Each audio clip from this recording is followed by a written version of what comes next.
Bonjour à toutes et à tous. Je suis Dr Niaï, docteur de philosophie africaine, idéologie panafricaniste, éthique et développement culturel. Je suis par ailleurs spécialiste de Kwame Nkrumah et de Cheikh Anta Diop, les auteurs sur lesquels j'ai eu à faire ma thèse. Et j'ai soutenu mon doctorat depuis 2018, à l'Université Alassane Ouattara de Mboaké. Je prends ici la parole en tant que communicant au colloque qui nous réunit à Nairobi. J'aurai 3 communications à dire à ce colloque, dont 2 où je serai co-communicant avec Dr Bella et une autre où je serai bien évidemment seul. La première communication que je propose avec Dr Bella, nous proposons, est intitulée Africaine, féministe et chrétienne.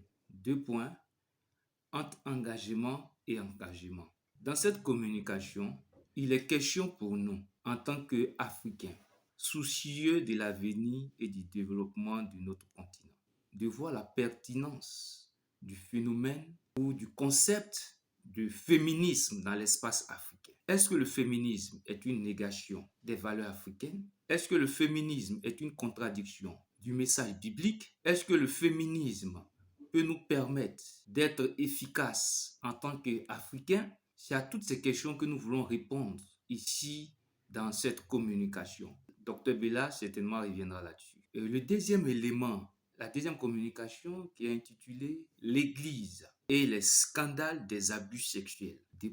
L'ivoirité spirituelle indexée. Chers participants, chers congressistes, c'est vraiment honteux et humiliant que d'évoquer la question des abus sexuels dans l'Église.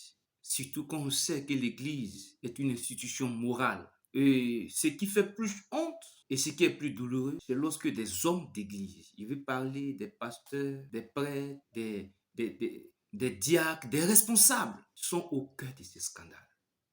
Eux qui doivent donner l'exemple, qui sont censés être les modèles pour les fidèles, qui viennent pour chercher le Seigneur. C'est ces personnes qu'on retrouve au cœur de ces actes indécents qui n'honorent pas le Seigneur et qui ternissent l'image de l'Église. Mais pourquoi de telles actions?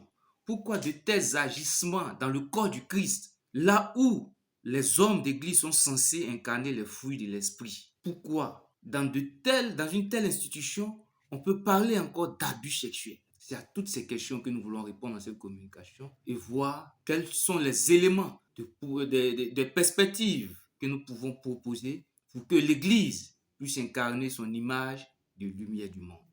Et cette communication, je la partage aussi avec Dr Bella. Et enfin, j'aurai la dernière communication que je vais dire tout seul, qui est intitulée L'Église face à la crise ivoirienne, l'ivoirité en question. Pourquoi l'ivoirité en question ici? Effectivement, lorsque nous allons au cœur de la crise ivoirienne, lorsque nous recherchons les causes profondes de la crise ivoirienne, que ce soit aux politologues, aux historiens, aux sociologues, à tous les spécialistes de la Côte d'Ivoire, eux-mêmes aux Ivoiriens, lorsqu'on les interroge, un concept revient, l'ivoirité. On nous dit que c'est l'ivoirité qui est au fondement de la crise ivoirienne.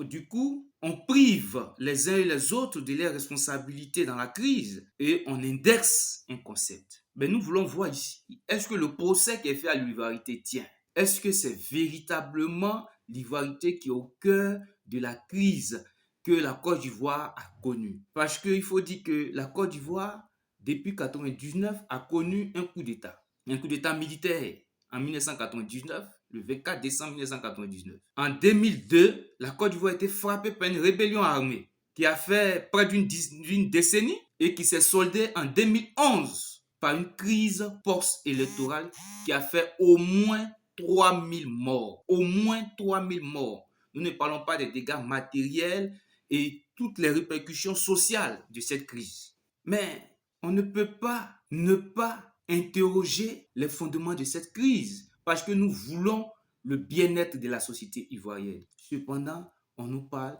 de l'ivoirité. Et donc, nous voulons voir ici le rôle de l'ivoirité. L'ivoirité, c'est quoi au juste? Quelles sont ses implications pour que la société ivoirienne puisse être aujourd'hui déchirée en son nom? Et voir quelle a été la participation de l'Église, sa contribution, son rôle en tant qu'institution de paix dans cette crise? Quel a été le rôle de l'Église? Quel est l'apport des hommes d'Église? Est-ce qu'ils ont joué franc jeu? Quels sont les actes qu'ils ont posés? Qu'est-ce qu'ils ont dit? Qu'est-ce qui a été fait pour que sous les yeux de l'Église, la Côte d'Ivoire puisse connaître toutes ces crises et elle n'est pas encore épargnée de nouvelles crises. Elle n'est pas encore à l'abri de nouvelles crises. Voilà un peu tous ces éléments que nous voulons analyser ici dans cette communication. Dans l'espérance de nous revoir pour mieux en discuter, je souhaite à toutes et à tous un excellent colloque.